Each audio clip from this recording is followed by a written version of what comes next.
At dawn on November 15, 1871, gunshots ripped through Devil's Backbone Hollow. But when the echoes died, only silence remained. And this wasn't normal silence. This was the kind of silence that makes the hair on your neck stand up, because everyone in Coleman County, Alabama, knew something had gone terribly, irreversibly wrong. We're about to dive into one of the darkest frontiers in American history, a place where an entire community turned away from the truth, where whispers became weapons, and where the wilderness itself seemed to help hide a nightmare. But first, picture this. That morning, old-timers called it mountain quiet. Not peaceful. Not calm. But a hush so heavy, so unnatural, that even the birds refused to sing. Martha Whitfield was the first to notice. Walking the ridge to check her snares, she froze. No chickens clucked from the Bender homestead. No children's voices carried on the wind. No dogs barking at strangers. Just silence. Thick. Suffocating. Like fog you couldn't escape. And here's the chilling part, Martha had been avoiding the Bender place for months. She wasn't the only one. People whispered, they always whispered. About families who kept too much to themselves. Who smiled too wide when you caught them staring from their porch. Who somehow always had meat on the table, even when no one else could catch a thing.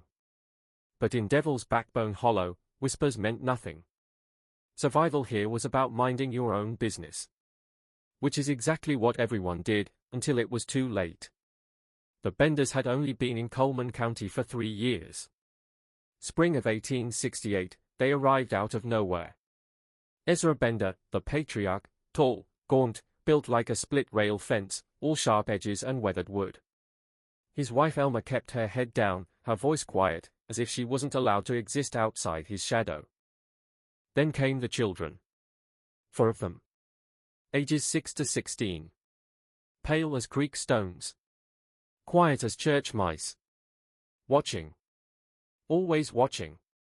They carved out a homestead in Devil's Backbone Hollow, land too poor, too rocky, too isolated for anyone else. But somehow, the Benders thrived. A cabin rose from the timber. Smoke curled from their chimney. And that eerie smile never left their faces. What no one realized was that inside that cabin, the line between survival and savagery had already been crossed. And soon, the entire hollow would discover what the silence that morning really meant. The Benders had cleared just enough land for a small garden, a little patch of survival carved out of the rocky ground. They kept to themselves, their quiet cabin tucked deep inside Devil's Backbone Hollow. But here's the question nobody asked: how did a family barely scraping by on poor mountain soil always have visitors? Strangers came often. Drifters. Settlers. Preachers. They were lured by the promise of a hot meal and a roof for the night. And the Benders?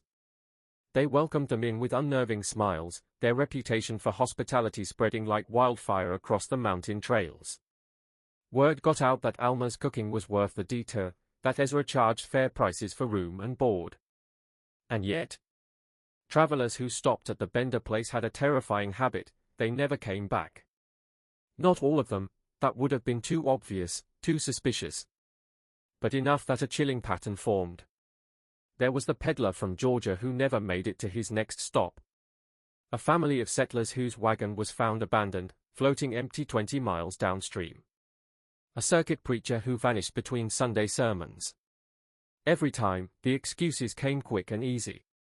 Mountain travel is dangerous. Wolves and bears roam the woods. Men start over all the time without saying goodbye. But here's the twist: the Appalachian wilderness didn't eat them. The hollow did. In 1871, people vanished all the time in those mountains. That was the shield the Benders hid behind. Isolated communities developed their own logic, their own way of not seeing what they didn't want to see. So when Mrs. Patterson mentioned her nephew had been headed toward the Bender place but never returned, folks nodded politely and said, he probably ran off to the Pennsylvania oil fields. When the town shopkeeper noted that travelers never collected the supplies they'd ordered, people shrugged, must have found a better deal elsewhere. Nobody wanted to believe the quiet, pale family in Devil's Backbone Hollow were anything but what they appeared. But Martha Whitfield? She wasn't fooled. She noticed things others ignored. The thick, acrid smoke rising from the Bender chimney at odd hours. The strange, sweet, wrong smell drifting on the wind near their cabin. And creepiest of all, their children. Always watching, never laughing. Never playing with other kids. Martha knew. She felt it in her bones. The Benders weren't surviving off the land. They were surviving off something, or someone, else. The Bender children weren't like other kids. They never joined the traveling preacher's services. They never played. And they didn't seem to age like normal children. But here's the most chilling clue: Martha Whitfield had seen bones on their property. Not human, or at least none she could swear were human. But they were wrong. Too many. Too scattered. Skulls picked clean, bleached white in the sun. Rib cages too large for deer, too small for cattle. Shards of something, something that could have belonged to anything, or anyone. The smart move? Walk away. Pretend she never saw. Join the conspiracy of silence that had protected the Benders for 3 long years. But Martha didn't turn back. She kept walking, straight toward the cabin, pulled by a terrible certainty: the nightmare in Devil's Backbone Hollow had finally reached its end.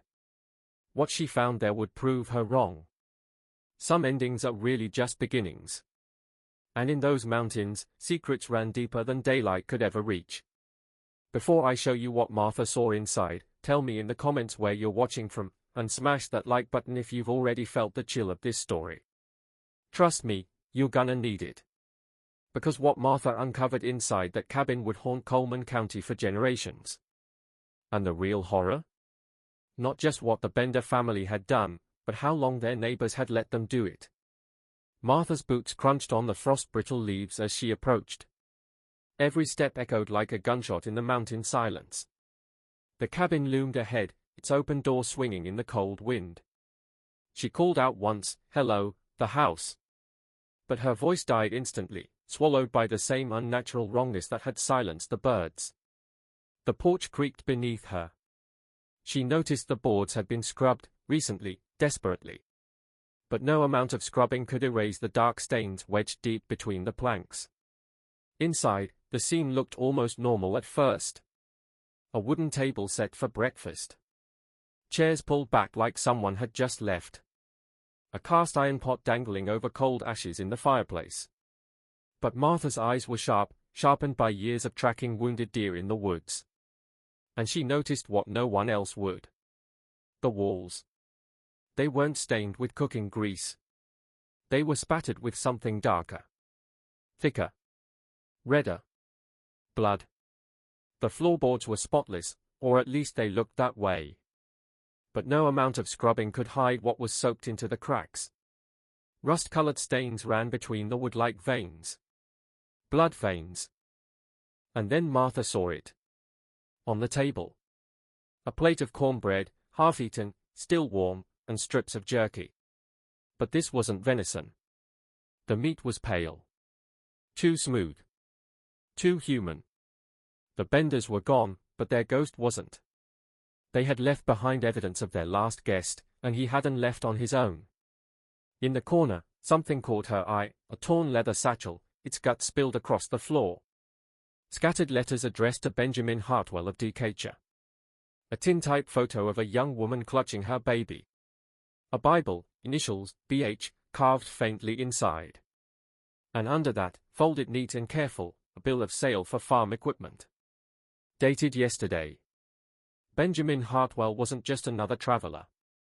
He was the traveling merchant of Alabama Hill Country. Everyone knew his route. Families waited weeks for his arrival. He carried their money, their letters, their lifeline to the world outside these mountains. And now, he was exactly the kind of victim the Benders loved. Martha's heart pounded as she pushed deeper into the cabin. That's when she saw the trophies. A woman's wedding ring. A child's wooden toy, worn smooth from play. A man's pocket watch, its back engraved with 3 haunting words: "From your loving wife, Sarah." Every object whispered the same truth: lives stolen, dreams crushed, families shattered. But nothing compared to what waited in the cellar. The wooden steps groaned like a countdown clock as Martha descended. Each creak screamed, "Turn back." But she didn't. Pale light spilled from above, but down here it was heavier. The air was thick with dirt, and something else. Metallic. Sweet. A smell that made her stomach revolt. At first, it looked ordinary. Jars lined the shelves, stacked high with vegetables, meats, all neatly labeled in Alma Bender's handwriting. Pork shoulder, September 71. Beef strips, August 71. Venison roast, July 71. But there was one problem. Martha had lived here all her life. She knew the color of venison, the texture of cured pork, the fat of beef. This wasn't any of those things. And then, she saw it. Behind a stack of barrels, partially hidden in the shadows, sat the truth no one wanted to face. A heavy wooden table. Scarred. Stained. The kind of table built for one purpose. A butchering station. Imagine walking into a cellar, and realizing the entire town has been eating human flesh for years. The wooden table was no ordinary table, its surface was carved with deep, jagged scars, each one left by countless cuts. From the beams above, iron hooks dangled like nooses, swaying in the damp air. And on the table, knives and cleavers gleamed, arranged with chilling precision. But it was the floor that told the truth. Bone fragments. Dozens of them. Too varied to belong to any single animal. For 3 long winters, the mountain families had trusted the Benders with their meat. Elma's so-called venison stews had warmed children through blizzards. Her beef had filled the bellies of fathers after long hunts. Her pork roasts had been praised at family gatherings. But nobody had ever dared ask why her meat tasted different from their own kills. Now Martha knew why. She was standing in a blood-soaked cellar that wasn't a pantry. It was a slaughterhouse. And in that moment, the horrifying truth slammed into her: this wasn't an act of desperation. This was a business. A perfectly engineered operation that had been running for years, feeding an entire community while butchering every traveler who dared pass through Devil's Backbone Hollow. And then, the sound that made her blood run cold. Hoofbeats. From the cellar window, Martha spotted riders, the sheriff and a group of armed volunteers, drawn by the gunfire at dawn. Her hands shook as she climbed the creaking steps, every board groaning beneath her like a countdown to doom. Because a question far darker than the cellar haunted her. If the whole town had unknowingly dined on the Benders' meat, who could she trust to demand justice now? But the deeper truth of Devil's Backbone Hollow wasn't gone. It was still here. Buried in the Alabama mountains, waiting to resurface like bones after a hard rain. Sheriff Thomas McCready swung off his horse, moving with the slow, heavy stride of a man hardened by years of frontier violence. For 8 years, his badge had meant order in Coleman County. But today, Martha realized, it would stand for something else: willful ignorance. Because when good men look away, evil doesn't just survive. It thrives. And the Benders had built their empire on that silence. McCready was a practical man, broad-shouldered from farm work before he took up the law. He had expected a family dispute. Maybe a hunting accident. Mountain folk often settled problems with powder and lead. But as he stepped into the clearing, he froze. Martha Whitfield stood in the cabin doorway, pale as a corpse, her lips trembling too hard to speak. She didn't say a word. She just raised her hand, and pointed to the open cellar door. The entrance to hell itself. "Sheriff," Martha whispered, her voice trembling like the floorboards under her feet. "You need to see what's down there." The 4 men behind McCready froze. Deputy Morrison, Doc Henley, and 2 local farmers, men who had faced storms, wolves, and gunpowder feuds, suddenly looked like boys staring at the mouth of hell. For months, the Bender cabin had been wrapped in rumor. Whispers. Suspicions. But suspicion was nothing compared to the blood-soaked proof waiting in that cellar. Doc Henley, the man who had delivered half the county's children and patched up more bullet holes than he could count, braced himself and descended the steps. 10 minutes later, he emerged, pale, hollow-eyed, his shoulders sagging under a horror too big to name. "Tom," he said quietly, voice breaking. "This isn't just murder. We'll need the state marshal. This is bigger than anything we can handle." But Sheriff McCready wasn't thinking about justice. He was thinking about control. Because the nightmare wasn't just what the Benders had done, it was how many innocent people had unknowingly become part of it. Half the county had bought Alma Bender's meat. Children had grown strong on it. Elders had survived brutal winters with it. Weddings had been celebrated with feasts that came straight out of that cellar. How do you tell an entire community they've been eating human flesh for years? McCready made his decision in seconds, the way lawmen do when the truth is too dangerous to unleash. "Doc," he ordered, "examine everything, but keep it to yourself. Morrison, ride back to town. Tell folks the Benders fled south toward Mississippi. Nothing more." "But Sheriff..." Martha's voice cracked. "What about Benjamin Hartwell? What about all the others?" McCready's eyes hardened, colder than a drawn pistol. "Martha," he said, "you found an empty cabin. Some scattered belongings. Folks leave in a hurry when debts come calling. That's all anyone needs to know, for now." And just like that, the cover-up began. Not out of greed. Not out of corruption. But out of something more insidious, moral cowardice.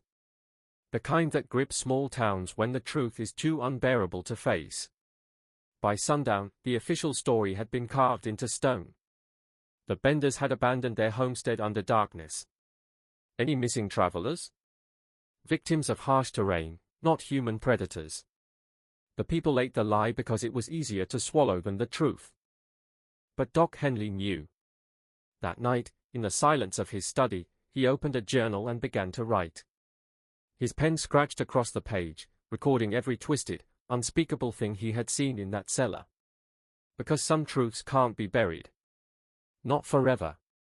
Doc Henley's handwriting, usually neat, steady, a doctor's script, turned jagged and frantic as he filled the pages with horror.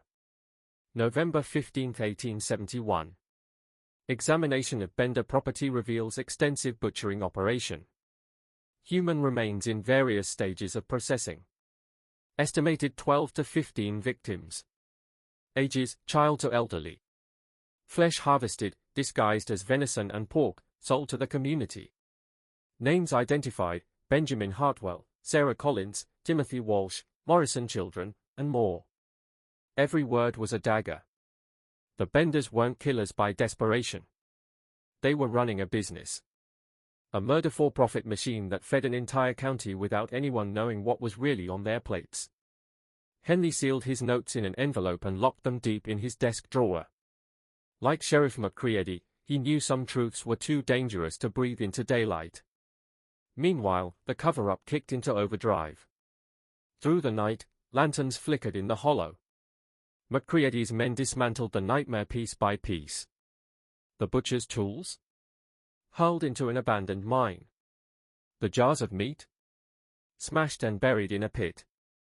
The bones? Scattered in the woods, left for rain, roots, and time to erase.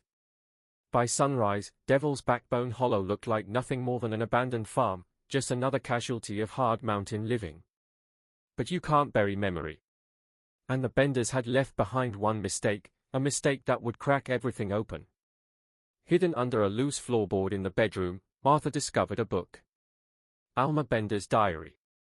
Not a confession. Not an apology. But a manifesto. A careful script describing their crimes as righteous work, necessary for survival.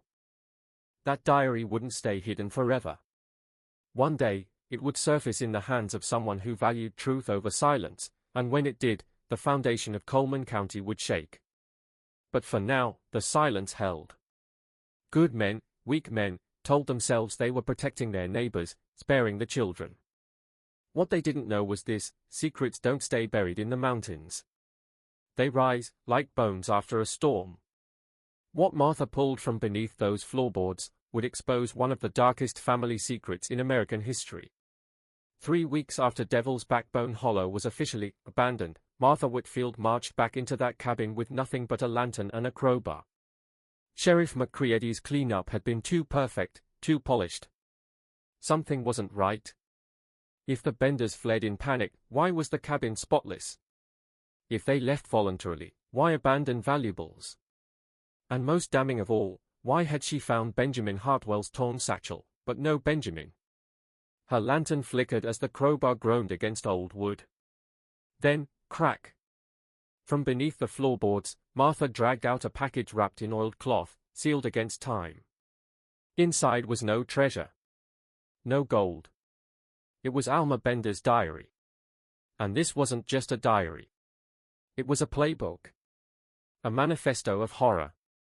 The kind of record that transforms isolated murders into a full-blown campaign of terror. The first entries lulled her into disbelief, normal complaints of weather, children, frontier hardships. But the deeper she read by that dim lantern light, the darker the words became. May 23, 1867. Kansas Territory. Ezra says we must be practical about survival. The drought killed our crops. The peddler came weak with hunger. I told him it was wrong, but starving children cannot eat morality. Wait. What? This wasn't Alabama's first nightmare. The Benders had been doing this before, 2 years earlier, in Kansas. Operating a butcher's scheme disguised as hospitality until the questions got too loud, too dangerous. Then they vanished. Not defeated, but evolved. And in Alabama, Alma's words grew colder, sharper, proud. September 14, 1869. Alabama. The traveling preacher provided excellent yield. Ezra has perfected his cuts. Minimal waste.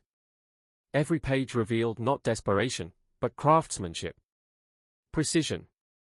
A family who didn't just kill, they optimized.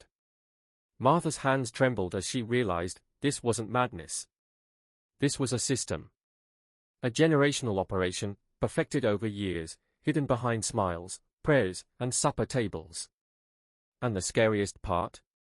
The diary wasn't finished. This wasn't just murder. This was business. And the Benders? They ran it like a corporation of horror. Alma Bender's diary didn't just detail killings. It bragged about them. Every line was a blueprint for turning human lives into profit. Proper aging, she wrote. The meat will feed us through winter and provide surplus for trade. The children grow strong on good protein. Then came the gut punch. November 30, 1869. Sold 2 hams to the Patterson family today. Mrs. Patterson said it was the best pork she'd ever tasted. If only she knew the care we take in selection. Our guests are chosen for quality, young, healthy, and well-fed. The Mountain families deserve the finest. Explosion symbol weight. What? They weren't just feeding themselves. They believed they were feeding the entire community. Through Alma's words, Martha uncovered the twisted philosophy that kept the Benders going. They weren't killers, they were providers. They justified their crimes as a form of community service. Travelers were plentiful. Locals were permanent. In their warped logic, they were redistributing resources. But then the diary went further, and darker. February 17, 1870. The merchant from Huntsville brought news of abundant trade routes. More travelers means more opportunities to serve our community. Ezra estimates we can process 1 guest per month without suspicion. The children are learning to help. This work requires family commitment. 1 guest. Every month. Like clockwork. A slaughter schedule.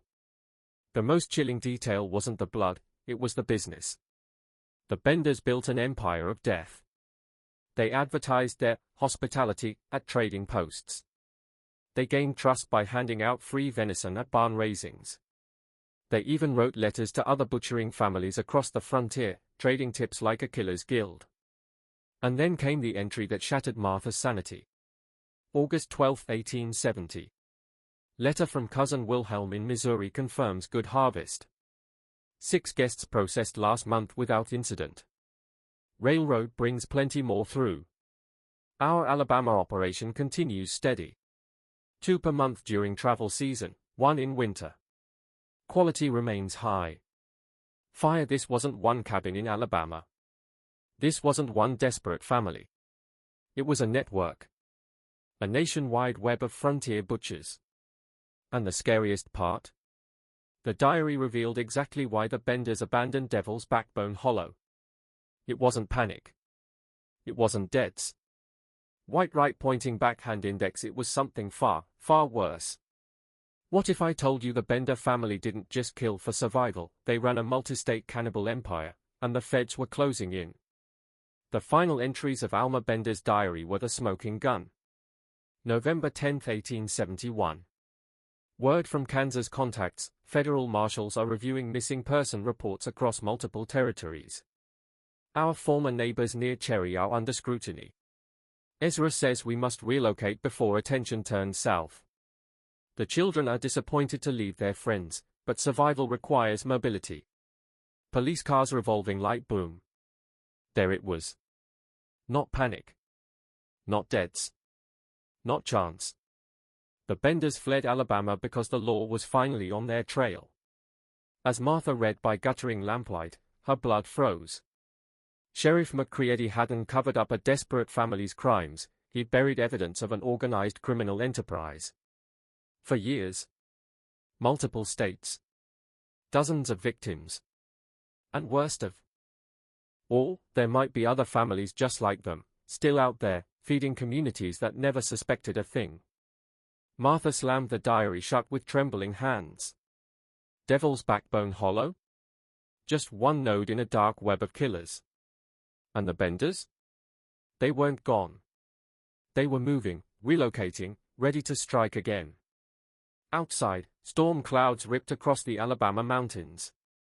Martha realized she was holding dynamite disguised as ink and paper, the one piece of evidence that could expose a network stretching across the American frontier. But fate was already writing the next chapter. December 3, 1871. Coleman County. A stranger arrived. Federal Marshal James Patterson. Leather satchel in hand. A storm of missing person reports.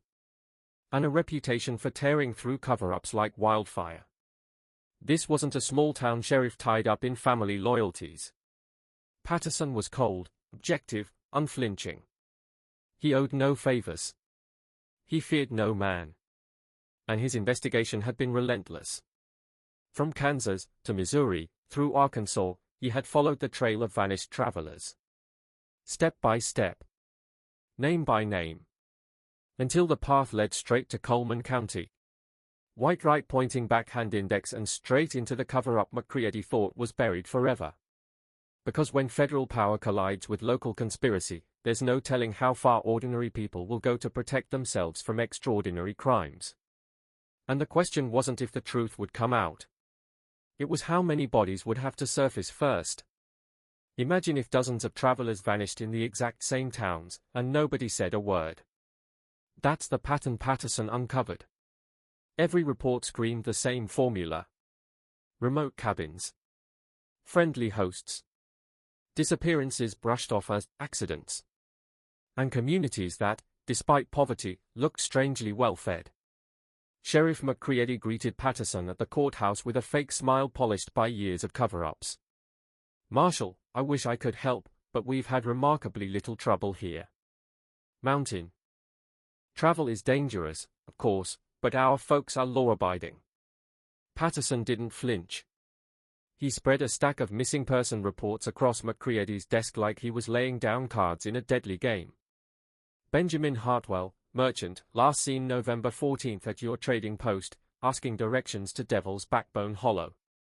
Timothy Walsh, preacher, vanished 3 months earlier.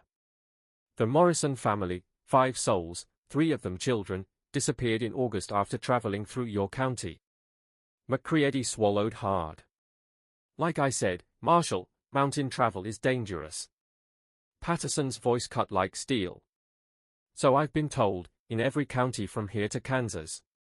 Strangely dangerous, considering how many travelers vanish in the exact same locations.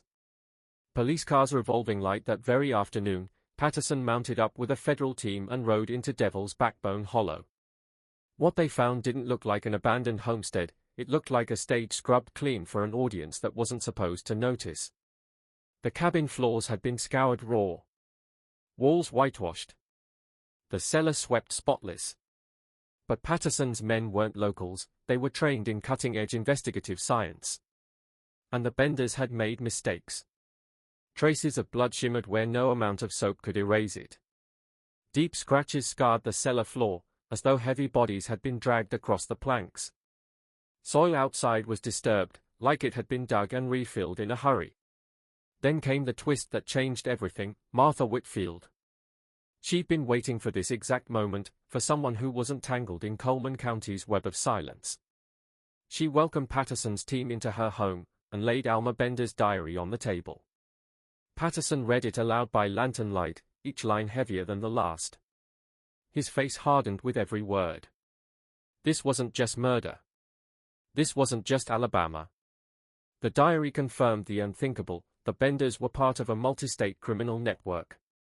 An operation so methodical, so organized, it had thrived for years while sheriffs, preachers, and entire communities pretended not to see. And for the first time, the truth was in federal hands. The moment Patterson closed Alma's diary, the room fell silent. "Gentlemen," he declared, his voice cutting like a knife. "This isn't just a family of killers, we're staring at an organized crime empire that crosses entire state lines." And just like that, the investigation exploded. Federal agents were deployed across Missouri, Arkansas, Kansas, and Indian Territory. Telegraphs buzzed non-stop, connecting lawmen in a frantic race to piece together the puzzle of vanishing travelers. For the first time, every missing person report, every suspicious homestead, wasn't random, it was part of one massive, terrifying web. In Kansas, agents uncovered chilling proof: the Benders had once set up shop near Cherryvale, running the exact same scam they later perfected in Alabama. Locals admitted they'd raised suspicions, but the family disappeared just weeks before any arrests could be made. Property records revealed something sinister: they sold their farm and vanished, only to resurface in Alabama like ghosts. But the darkest discovery wasn't what they left behind. Alma's diary pointed to something far bigger: Cousin Wilhelm in Missouri, another setup in Arkansas, a hidden network of predators scattered across the frontier. They weren't a single family, they were a decentralized criminal syndicate, each branch striking independently, yet sharing tips on lawmen, rich targets, and towns where no one dared ask questions. Patterson realized he wasn't chasing killers anymore, he was chasing one of the earliest blueprints of organized crime in America. These communities were handpicked, remote, lawless, desperate for food, and terrified of sticking their noses into someone else's business. It was the perfect hunting ground.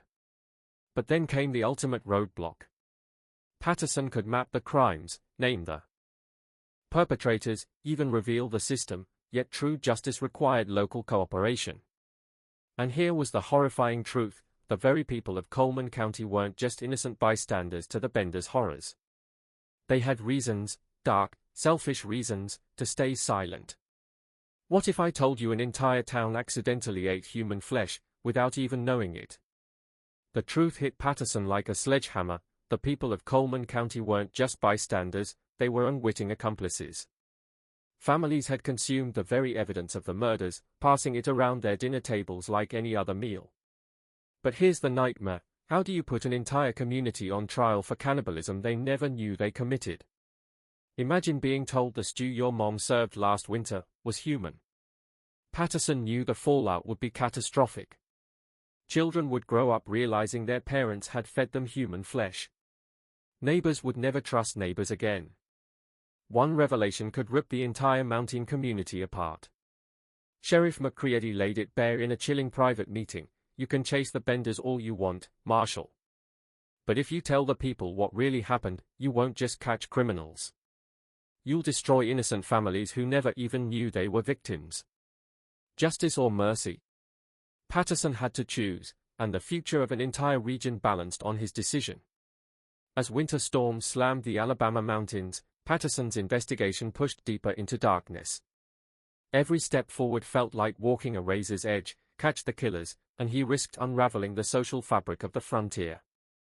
But then, the telegram arrived. Bender family located. Cherryvale, Kansas. Under federal custody. Request immediate assistance. The hunters had finally become the hunted. But this wasn't victory, it was the beginning of something far worse. Their capture would unleash horrors that made Alabama look like a warm-up act. Unlike the bloody shootout townsfolk whispered about. Their arrest wasn't cinematic, it was clinical, methodical detective work. Federal agents had tracked telegraph chatter, bank ledgers, and land deeds. The Benders' perfect disguise cracked when they tried to sell property too quickly after fleeing Alabama. That mistake lit them up on federal radars. Within 3 weeks of escaping Alabama, the Benders were already building their next killing ground. In a quiet boarding house near Cherryvale, Ezra posed as a livestock buyer. Elma pretended to be a humble seamstress. Their children, innocent faces hiding monstrous secrets, attended school under fake names. By the time federal agents closed in, they'd nearly secured another community to feed on. But this time, they weren't invisible. This time, the net had closed. And what they confessed after capture made even hardened federal marshals sick to their stomachs. The nightmare wasn't over. It was about to escalate into a saga of depravity no one on the frontier could have imagined. Imagine uncovering a diary that proves one chilling truth: the Benders weren't just a family of killers, they were part of America's first organized crime network. When Detective Patterson snapped the book shut, he knew the nightmare had just expanded beyond anything the townsfolk could imagine. This wasn't about one murderous household.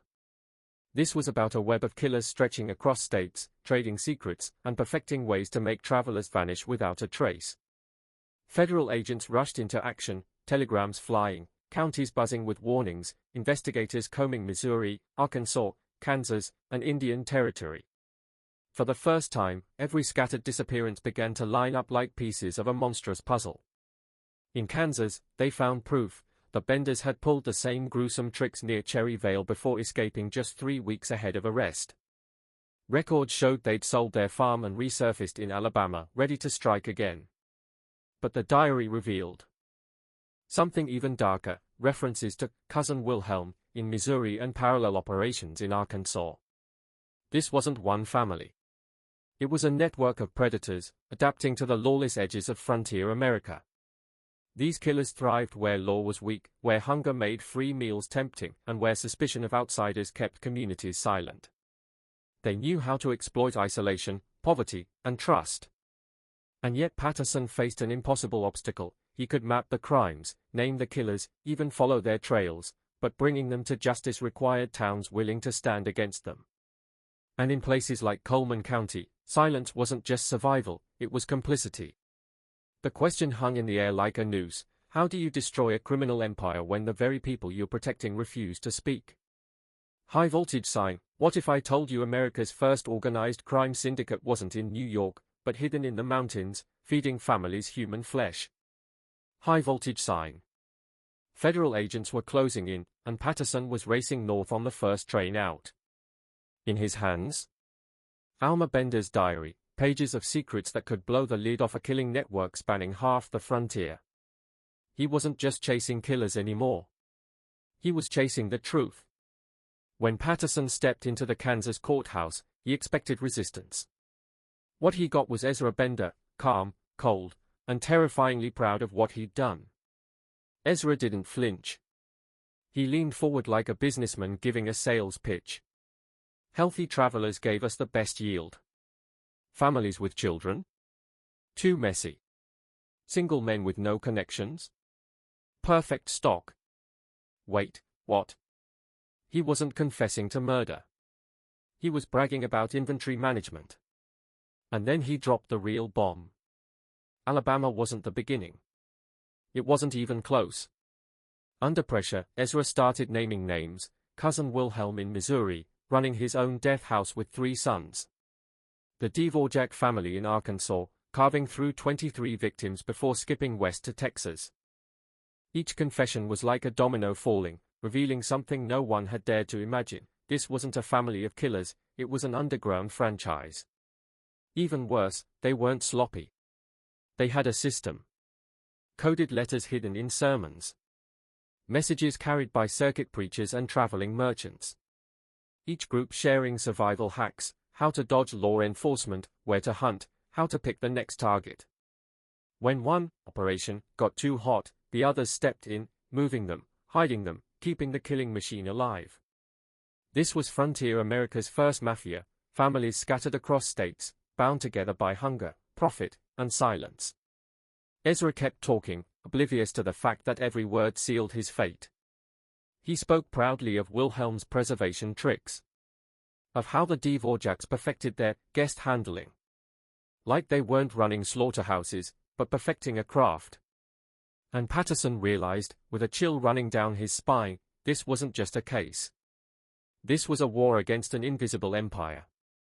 Fire, and the scariest part? The Benders weren't alone. They were everywhere. What if I told you America's first organized crime empire wasn't built on money, but on human flesh? Patterson thought he was chasing a handful of killers. But what he uncovered was a 5-year shadow network that turned murder into a booming frontier industry. Federal agents launched simultaneous raids on Missouri and Arkansas. What they found? Pure nightmare fuel. In Missouri, the Gart family had slaughtered 37 victims in just 3 years.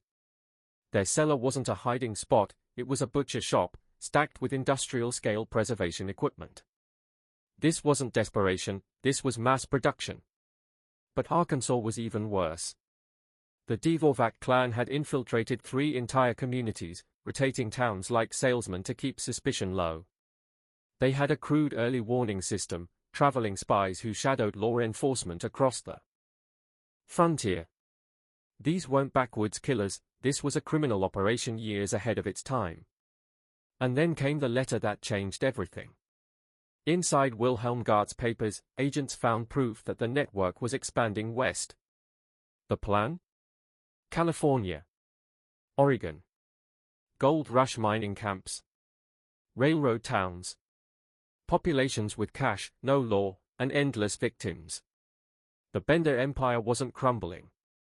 It was scaling up. But the most disturbing twist came not from the raids, but from Alma Bender herself. Under interrogation, she didn't flinch, didn't beg, didn't show a shred of guilt. Instead, she spoke with the calm pride of a homemaker describing her farm. "We were good neighbors," she said. "We helped people.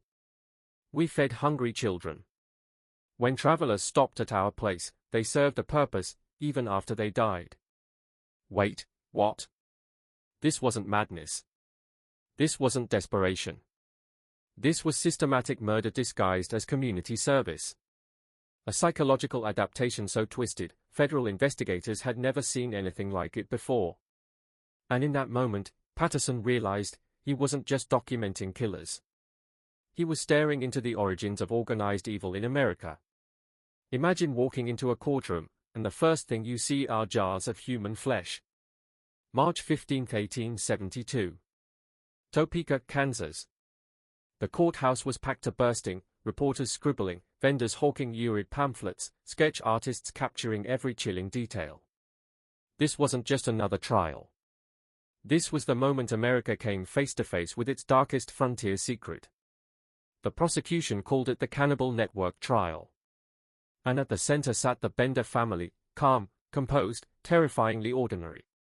Ezra, the patriarch, looked more like a wealthy rancher than a killer, casually taking notes like he was at a livestock auction. Alma sat in her best dress, hands folded like a church-going wife. Their children, just 9 to 19 years old, appeared confused, but not disturbed.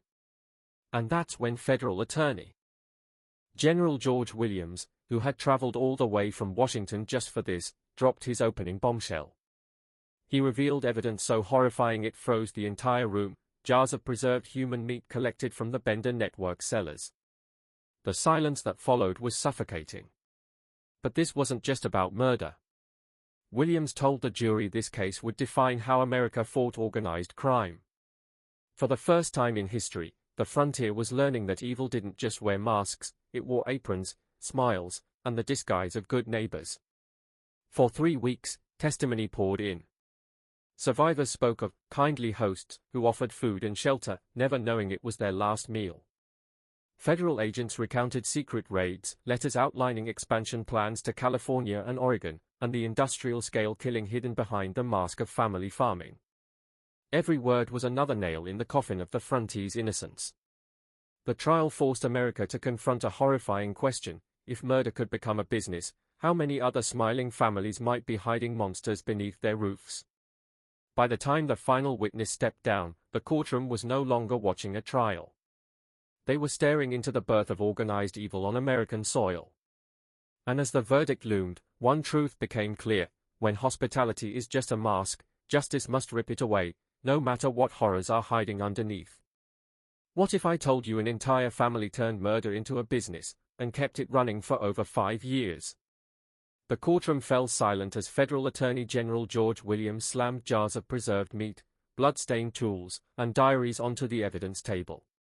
But then he dropped the bomb that would haunt history forever: accounting ledgers where human lives were logged as inventory. "Ladies and gentlemen of the jury," Williams roared, "this is not desperation. This is a criminal empire, systematically murdering travelers and feeding their flesh to communities that never suspected a thing." The first witness, Martha Whitfield, stepped forward. Her voice didn't tremble, but her words froze the room. She described walking into a cellar in Alabama where the dirt floor was soaked with blood, shelves stacked with jars of preserved flesh, and ledgers carefully tracking the inventory. You could hear the jury's breathing quicken. And just when everyone thought they'd heard the worst, Dr. James Morrison took the stand. A physician who had examined the remains across multiple sites, he revealed something far darker: these victims weren't killed in chaos. They were processed, systematically, like livestock. Every cut planned. Every ounce used. Not passion. Not madness. Pure calculation. Then came the ledgers of Wilhelm Gart, the Missouri ringleader. The entries read like grocery receipts: January batch, 47 pounds usable product. February, Springfield families, 12 units sold. Excellent feedback. Feedback. On human flesh. The crowd gasped. Journalists scribbled furiously. Even the toughest marshals in the room dropped their eyes.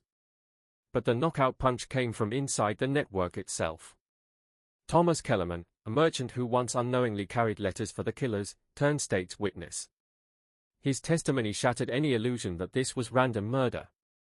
He described a machine of terror stretching across 6 states, safe houses, coded messages, rotating sales territories, even fake identities to keep the operation invisible. When one town got too suspicious, Kellerman revealed, they packed up and moved, like clockwork. They weren't hiding. They were scaling. The defense attorney, Samuel Crawford, rose to fight back. But against this avalanche of diaries, ledgers, eyewitnesses, and preserved products, his words were like sandbags against a flood. This wasn't chaos. This wasn't insanity. This was organized evil, running like a business, fueled by blood. Imagine walking into a courtroom where the defense is trying to prove that cannibalism was charity. Yeah, welcome to the wildest trial in frontier history. Crawford, the defense attorney, stood tall and tried to sell the jury a story straight out of desperation. He claimed the Benders weren't monsters, but victims of a brutal frontier where starvation was the real enemy. My clients only did what they had to, he argued. They fed the hungry, saved lives, and kept communities alive when no one else could. For a moment, it almost sounded convincing. Witnesses backed it up too. Settlers swore Alma was a kind mother, Ezra a helpful neighbor who raised barns and pitched in when times were hard. The jury leaned in, the crowd whispered. Could it be true? But then, boom. Williams struck like dynamite. He pulled out records, cold, undeniable proof, showing the Benders weren't just surviving, they were thriving. Over $3,000 in hidden cash reserves, stacks of it tucked away. In frontier money, that was a fortune. They weren't desperate. They were investors, buying new equipment, scouting fresh territories, recruiting new killers into the fold. This wasn't survival. It was organized murder for profit. And the killer detail? Evidence revealed how calculated it all was. Victims weren't random. The Benders targeted travelers with valuable goods, carefully avoided anyone whose disappearance would raise suspicion, and even kept detailed profiles of their preferred targets. The courtroom turned ice cold. Suddenly, every whisper turned into rage. Newspaper headlines screamed for hanging. Preachers thundered from pulpits that the Benders were the living embodiment of frontier evil. Public opinion flipped overnight, no more pity, only fury. And then came the biggest twist of the trial. Ezra Bender himself took the stand. A gamble. A last-ditch attempt to humanize himself and save his family. At first, he kept the same act. Calm. Reasonable. He insisted they were providing a service, feeding communities that would have starved without them. But then Williams stepped forward. The room froze. He leaned in with the question that would shatter Ezra's mask forever. Did you feel any remorse when killing these innocent people? The silence that followed was so thick you could hear hearts pounding in the gallery. Everyone knew this was the moment Ezra's true nature would be revealed. High-voltage sign hash, and what came out of his mouth next would go down as one of the most chilling moments in courtroom history. A killer is asked if he regrets slaughtering innocent people, and his answer shocks the world. Remorse? For what? Ezra Bender said, calm as stone. We provided good meat to hungry families. Those travelers served a purpose, even after they died. That's more useful than most people manage in their entire lives. The second those words left his mouth, the courtroom erupted into chaos. Shouts, screams, pure outrage. Federal marshals stormed in to clear the room, but it was too late. The mask was gone. Ezra Bender had revealed himself as something more terrifying than a criminal, a man who saw murder as math. This wasn't survival. This was organized evil, and it was all written down like a business plan. As the trial surged toward its climax, everyone realized they were part of history. This wasn't just about the Benders. It was about America deciding how far into the darkness it was willing to stare. The jury filed out. The clock ticked. 47 minutes later, not hours, not days, just 47 minutes, they returned. The verdict? Guilty. On every single count, murder, conspiracy, federal crimes across state lines. The courtroom held its breath as Judge William Lawrence delivered the sentences. Ezra Bender, death by hanging. Alma Bender, death by hanging. Their eldest son John, life in prison. The younger children, reform school until they turned 21. Justice had been served. Or so it seemed. But Ezra wasn't finished. His final words would freeze the blood of everyone present. Standing tall, as if he were addressing a boardroom instead of facing the gallows, Ezra looked the judge dead in the eye. Your Honor, he said, we fed more families than most charitable organizations. We kept communities alive through hard winters. The only difference between us and any butcher shop is, we didn't advertise our sauce. Boom. The judge's gavel cracked like a gunshot, trying to restore order to the frenzy. But nothing could silence the horror of those words. Ezra had twisted survival, charity, and murder into one monstrous philosophy. And suddenly, this wasn't just a trial anymore. It was a nightmare question echoing through America. What if evil could disguise itself as good, and almost make you believe it? The executions were scheduled for May 10, 1872, in the prison yard at Fort Leavenworth. But even with the noose waiting, the shadow of the Bender network stretched further than anyone dared imagine. Because sometimes, death doesn't end a story, it makes the legend even darker. Nearly 2,000 people gathered to watch a family of killers hang, but what unfolded was darker than anyone expected. As the machinery of justice rolled forward, something even more terrifying came to light. Marshal Patterson kept digging, and what he found turned this case from a frontier nightmare into a nationwide conspiracy. The Benders weren't just one family, they were part of a criminal network stretching from Kansas all the way to the Pacific. Federal agents uncovered operations in Colorado, Nevada, and California. This wasn't desperation. It was business. Sophisticated communication systems. Shared resources. Coordinated expansion plans. But the most shocking discovery? Community leaders had been helping them.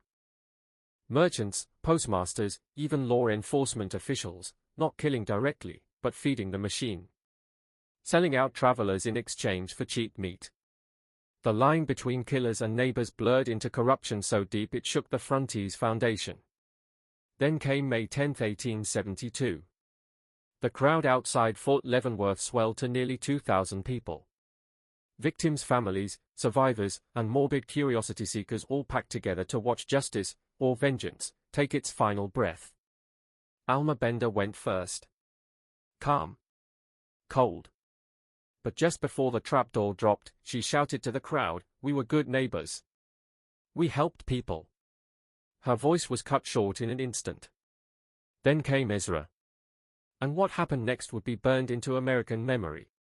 Instead of begging for mercy, Ezra used his final 5 minutes to defend murder as if it were charity. "I fed children who would have starved," he declared. "I kept families alive through winters that would have killed them. Every person we processed served a purpose greater than their lives. That's more charity than most Christians manage." The crowd gasped. Some cried. Others shouted in fury. And then came the question that sealed his infamy. Did he have any final words for the victims' families? Ezra didn't flinch. "They should thank us. Their loved ones didn't die for nothing, they died to feed the hungry." And then, snap. The trapdoor opened. Silence. But his words kept screaming through the American conscience. Because this execution didn't bring closure. It exposed a deeper horror. Families in Alabama, Missouri, and Arkansas realized they too had unknowingly eaten the network's supplies. The evil didn't die on the gallows.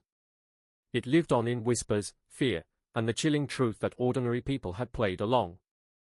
High-voltage sign # the Benders weren't just killers. They were proof that when survival and morality collide, civilization itself can rot from the inside out. Warning sign # imagine finding out the family dinner you grew up loving was made of human flesh. Warning sign #. That's the nightmare thousands of people across the frontier faced. Children grew up realizing the meals they cherished weren't roast or stew, they were the butchered remains of murdered travelers. Communities that once laughed together suddenly couldn't even trust their own memories. But here's the first twist: Marshal Patterson's final report confirmed 37 victims. And then came the gut punch: he admitted the real number was probably far higher. Dozens, maybe hundreds, of missing travelers from the last 5 years could have been silently swallowed by the network. And then came the hook that froze the entire nation: what if the Benders weren't the only ones? Evidence hinted at other groups, hidden families, remote farms, maybe even entire communities, that had been running the same operation in the shadows. This trial didn't just nail criminals, it cracked open America's darkest secret. Law enforcement was forced to create brand new federal powers just to chase these monsters across borders. But even that couldn't stop the wildfire of paranoia. Suddenly, every friendly smile from a stranger looked dangerous. Every farm offering food felt like a trap. Reports exploded, travelers vanishing near lonely cabins, families somehow feasting while their neighbors starved, communities whose hospitality came with a sinister price. Sometimes, agents uncovered real killers. But other times? Just starving families trying to survive. And that made it worse, because now no one knew who to trust. The legacy of the Benders was bigger than bloodshed. They didn't just kill people, they killed the American dream of the noble frontier. The myth of pioneers heroically taming the wilderness shattered overnight. What replaced it was terrifying: the idea that isolation itself could breed horror, and that ordinary neighbors, mothers, fathers, children, could become complicit in unimaginable evil. And here's the final chilling hook: the executions may have ended the Benders, but no one could answer the question that kept people awake at night. White right pointing backhand index: how many others were still out there? High voltage sign. What if I told you the Bender nightmare didn't end with their execution, because what was hiding under their cabin was even worse? High voltage sign. As America pushed west, settlers believed they were taming wilderness. But in Devil's Backbone Hollow, a darker truth spread like a shadow. Monsters weren't howling beasts in the woods. Sometimes, they were smiling hosts, serving dinner. And if you dared to ask where the meat came from, you might not live to hear the answer. Even today, locals swear the wind carries something sweet and wrong. On fog-soaked nights, travelers hear a voice calling them in for supper. But the true horror exploded on October 13, 1872, when demolition crews arrived to erase the infamous Bender cabin. Their mission: tear it down, salt the earth, bury the past.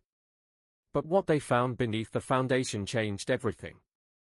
The cellar everyone thought they knew, the butchering chamber Martha Whitfield had discovered, was only the tip of the iceberg. Workers uncovered an underground maze of chambers and tunnels, carved decades before the Benders ever arrived. Meaning the family wasn't the beginning. They were just the latest players in a nightmare that had been running for years. If the Benders weren't the architects of the horror, who was? Federal authorities had ordered the demolition because Devil's Backbone Hollow was becoming a magnet for morbid tourism. People flocked from across the country to gawk at the cannibal cabin, while locals, ashamed, furious, just wanted the memory erased. Parents couldn't stand their children whispering that meals they once ate might have been human flesh. But when the ground gave way to hidden rooms, it proved something chilling: evil doesn't just die with its hosts. It buries itself, waiting for the next hand to pick up the knife. And if those tunnels predated the Benders, how many vanished travelers were feeding this machine long before the world knew their names? This wasn't just a crime scene. It was a graveyard of secrets, a warning carved into the earth itself. Because evil doesn't end with executions. It echoes. It festers. It resurfaces when you least expect it. And the scariest part? Devil's Backbone Hollow might not be finished. The final chapter of the Bender story wasn't in the courtroom. It was written in bones, bones that had been waiting decades to speak. Justice delayed is not always justice denied. Sometimes, it's just postponed, until someone digs too deep. White right pointing backhand index. So here's the real question: if the Benders inherited an already built killing ground, then who built it first? And how many monsters are still out there, waiting to serve dinner with a smile? Imagine this: investigators digging deeper into Devil's Backbone Hollow suddenly realize something insane. This place wasn't just a crime scene. It was a killing ground that had been running for almost 30 years. Layer by layer, they uncovered bones, thousands of them, stacked like some horrific timeline of murder. At the bottom, crude butcher marks. In the middle, more advanced techniques. And at the top, full-blown industrial-scale processing, the kind the Benders had perfected. But here's the plot twist: the Benders weren't the first. Dr. Morrison, the same physician who testified at their trial, examined the remains and dropped a bombshell. This site had multiple operators. The Bender family inherited an already established operation, and they made it worse. That revelation turned everything upside down. This wasn't just one family of killers, this was a legacy of murder, spanning generations. Frontier cannibalism wasn't an isolated nightmare, it might have been a network. A system. Federal agents went back through records, searching for similar sites. And what they uncovered suggested something terrifying: entire families across the wilderness might have passed down these operations like some twisted inheritance. Remote communities with little to no law enforcement. The perfect hunting grounds. But then came the discovery that changed everything. At the deepest layers of Devil's Backbone, investigators pulled out personal belongings, jewelry, documents, artifacts. They weren't just random victims. They belonged to people from the Cherokee removal of 1838. Yes, the Trail of Tears. Some of the earliest victims were Native Americans, murdered while being forced from their homes, their disappearances never even investigated. This meant the site wasn't just opportunistic murder, it was racial violence. A deliberate targeting of the most vulnerable: migrants, minorities, and travelers who nobody would miss. And suddenly, the story of the Benders wasn't about one frontier family gone mad. It was about a hidden American genocide, carried out in shadows, passed from one generation of killers to the next.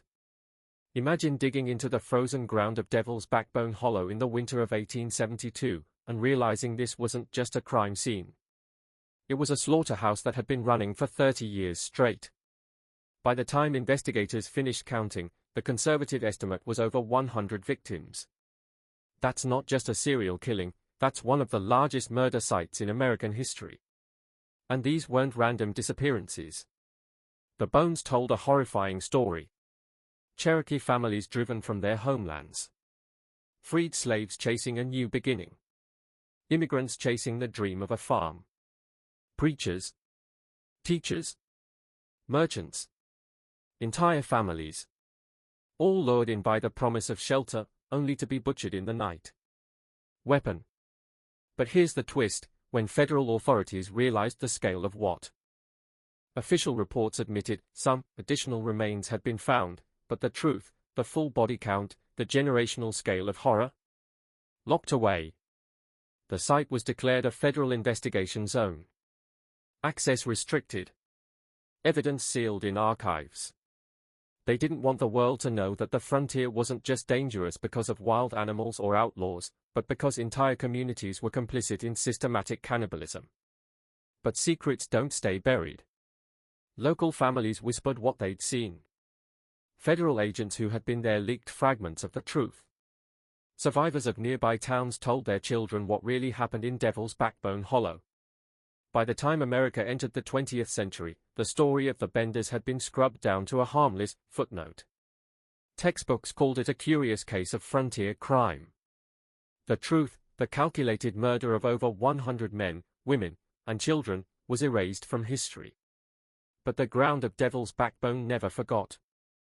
And neither did the people who swore they could still hear voices, calling strangers in for supper when the fog rolled through. Imagine hiking through the woods, and realizing you're standing on top of one of the largest unmarked graveyards in America. The US government eventually bought the land, declared it protected wilderness, and sealed it off. No markers. No memorials. No sign that hundreds of men, women, and children were butchered here. To the casual hiker, it's just forest. But to locals? It's a graveyard that won't stay quiet. Generations of Alabama mountain families whisper warnings, don't walk where the ground feels soft. Don't touch the wildflowers growing in perfect rows. Don't break the silence, or it will break you. Because Devil's Backbone Hollow is still hiding its secrets. The executions of the Bender family gave the illusion of justice, but here's the terrifying truth, only a fraction of their crimes were ever answered for. The rest? Buried under layers of secrecy, willful ignorance, and government silence. Even today, world-class forensic experts beg for access to the sealed federal archives, desperate to identify victims, to finally give names to the bones. But every request is denied. Why? Because some secrets, they say, better left undisturbed. That's not justice. That's a cover-up. And the greatest irony? The Bender network's biggest accomplishment wasn't just slaughtering travelers. It was brainwashing an entire nation into believing their crimes were isolated, just a family of freaks, instead of proof that evil had been operating in the shadows of America's expansion for decades. Evil didn't die in that cabin. It learned how to hide in plain sight. Today, the mist still clings to Devil's Backbone Hollow like the breath of sleeping ghosts. Hikers swear the silence feels wrong. Families still warn children to stay away. And some nights, when the wind is still, the whispers come back, a voice calling travelers in for supper. Only this time, there's no telling who's answering. And here's the craziest part, this story is just the beginning. What comes next is darker. Much darker.